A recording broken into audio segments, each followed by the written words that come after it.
Anyways, so I'm going to break down the Day of the Dead 4K, the controversial release that people have been talking about, the different audio tracks. I finally went through and was able to watch it with all the different audio tracks. So I'll break that whole situation down. Then I have a few thoughts that I haven't seen expressed by other people. So this was the original advertisement of Shout/Scream Factory's Day of the Dead 4K release. And they advertise original dual mono audio, if you see there at the bottom. So this will come into play later.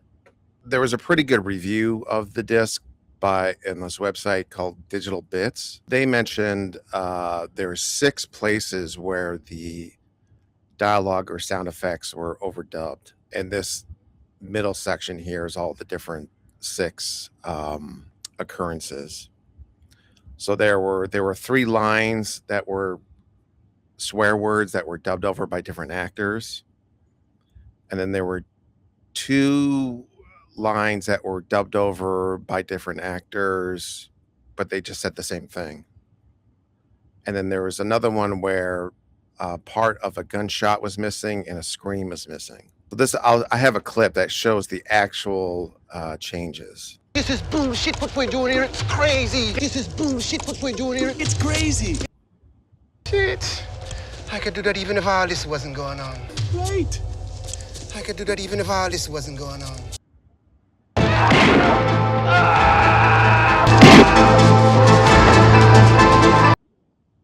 I'll shoot him myself. It's the spick. I'll shoot him myself. It's the spick. Oh, Jesus, you can't. I can't look. Can't.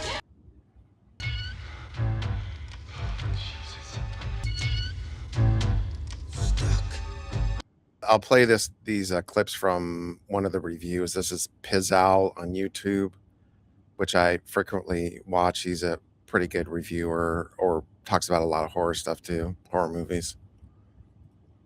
The first issue is everybody's calling it a censored version or a censored audio track. That is totally misleading. There are, according to the Blu-ray.com forums, 6 instances where dialogue has been altered. And that leads to my second issue. This was promoted as having the original audio. Did they not know, messed up, and put the altered audio in it, or were they deceiving us? So either it's a massive oversight and a goof on their part, or they deceived us. Okay, so to address those 2 points, the first one is that yes, in 4 of the cases, it was censored, and I'll talk about that a little more when I talk about the Laserdisc audio. So it's not a case where the entire movie was censored like it was a TV cut, but in 4 of the cases, I would say it was censored because there's a scream missing, shit is censored, and then Jesus is censored twice. So, and I saw other reviewers saying that it wasn't censored, but to be correct, I would say it's partially censored in 4 instances. And then his second point, this is sort of complicated to explain, but you have to sort of read between the lines. But in their advertisement, they advertised the original mono mix. And he was basically saying they accidentally used the wrong track, basically. And if they had used the right track, then that advertisement would be correct. But that's not correct. Because basically they advertised the original audio, but mono mix, but on the disc, the mono mix that they use is a remix. So even if they had those correct lines of dialogue, it would still be false advertising because it's a remix.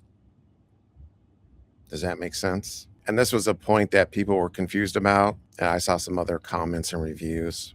So they did, in fact, Shout Factory misrepresent in their advertisement that they're including the original mono mix.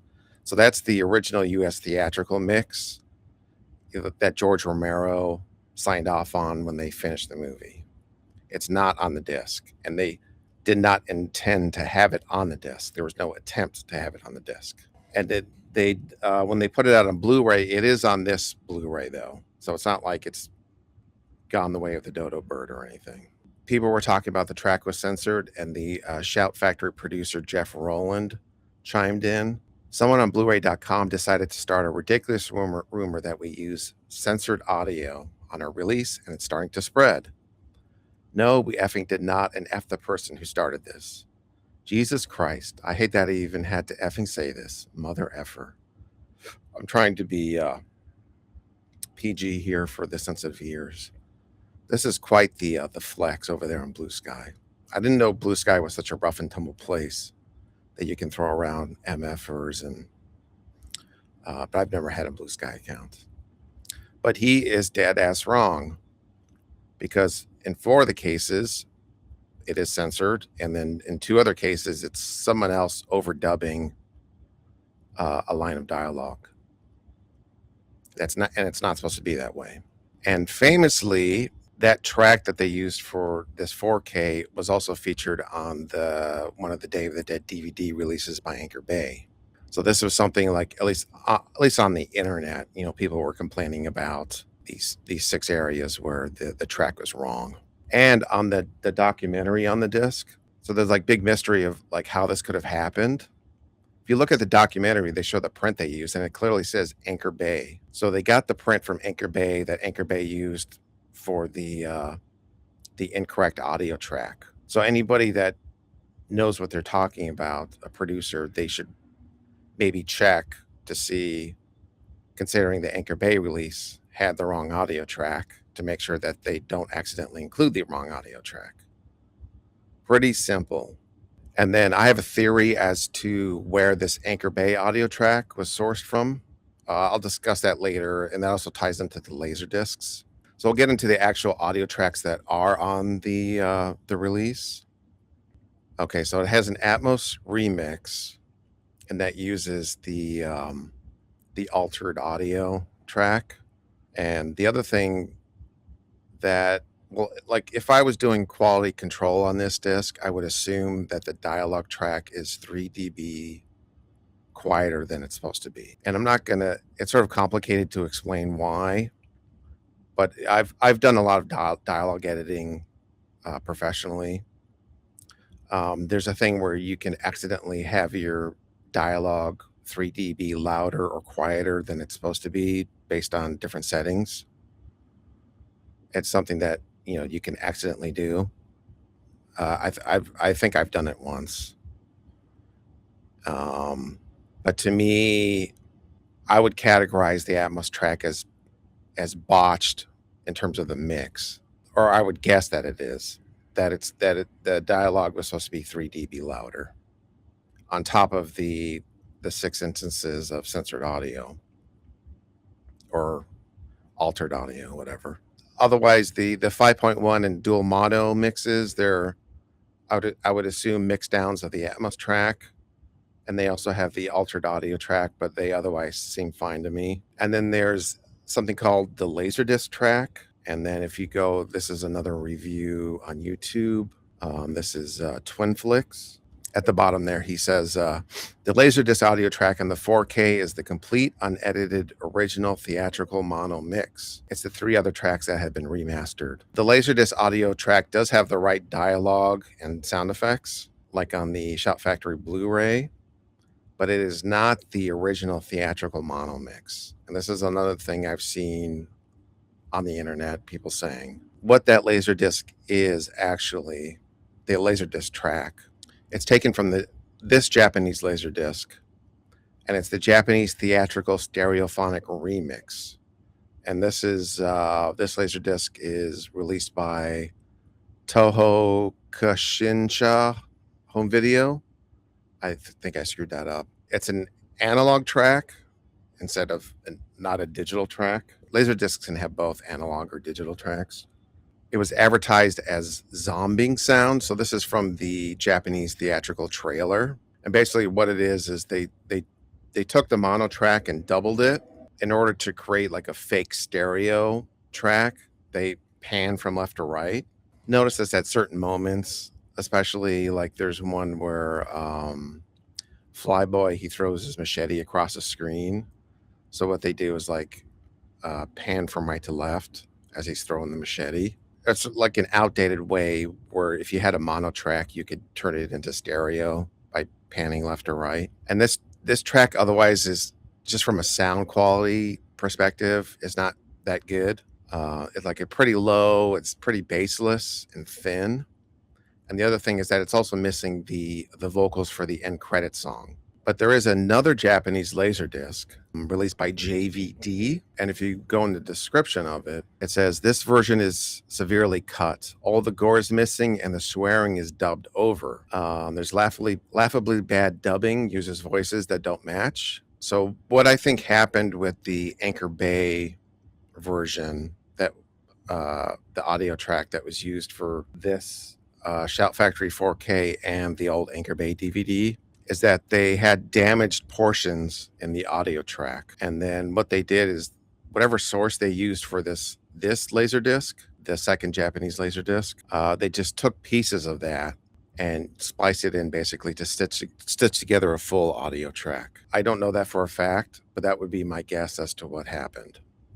That's the only thing that really makes any sense to me. So that's why that part of the gunshot and the scream are missing, because that there was a gore effect during that little piece, which was not present on this version of the movie. So there was no sound to steal from, basically.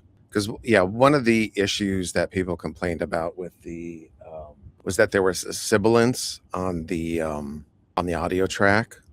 But this is something a skilled audio engineer can fix. And then this guy talks about like he had a friend that actually fixed the audio track, negotiating a deal for Shout Factory to use it, but then they refused because they wanted to do their own audio restoration and then fucked it up. You know, that audio track, they could have just taken that audio track from the earlier Blu-ray and fixed it and used that as the source. If people aren't aware, Shout Factory was sold to a private equity firm called Oak Tree Capital in 2023. And this is from their website. Our equity strategies focus on a broad range of regions and market sectors across traditional private equity, special situation opportunities, and listed equities. This is basically like who's running the money over at Shout Factory now. So these people don't give a flying fuck about George Romero or Day of the Dead, or so I think there's about a 0% chance that they're going to fix it and send replacement discs.